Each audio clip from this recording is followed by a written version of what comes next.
মরিয়ম চক্ষু হাসপাতালে doctor visit করতে গিয়েছিলাম। দেখলাম সেখানে প্রচণ্ড রকমের রুগীর চাপ। কারণ হলো মানুষের চোখের সমস্যা দৈনন্দিন বেড়েই চলেছে। চোখ হচ্ছে মানুষের সবচাইতে মূল্যবান সম্পদ। আল্লাহ মানুষকে যত সম্পদ, যত নিয়ামত দান করেছেন তার মধ্যে চোখ হচ্ছে অন্যতম। যার চোখ নাই বা চোখ অন্ধ হয়ে গিয়েছে সে বুঝতে পারবে যে আল্লাহর সে কত বড় একটা নিয়ামত হারিয়েছে।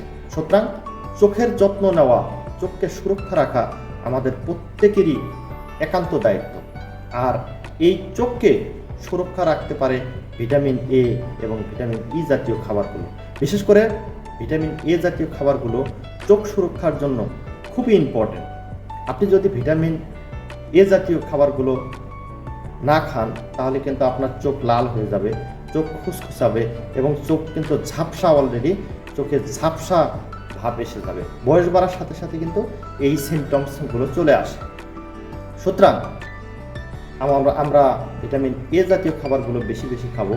যেমন হচ্ছে লাল শাক, মিষ্টি কুমড়া, এই সমস্ত খাবারগুলো যদি দৈনন্দিন আমাদের খাদ্য তালিকায় রাখি তাহলে কিন্তু আমরা অনেকটাই এই সমস্যা থেকে মুক্তি পাবো। পাশাপাশি ভিটামিন ই জাতীয় খাবার আমরা বেশি বেশি খাবো, কারণ ভিটামিন ই হচ্ছে অ্যান্টিঅক্সিডেন্ট হিসেবে কাজ করে। এটি রোগ প্রতিরোধ ক্ষমতা বাড়ায়, পাশাপাশি হচ্ছে চোখকে সুরক্ষার ক্ষেত্রে এটি খুবই ভালো ভূমিকা পালন করে।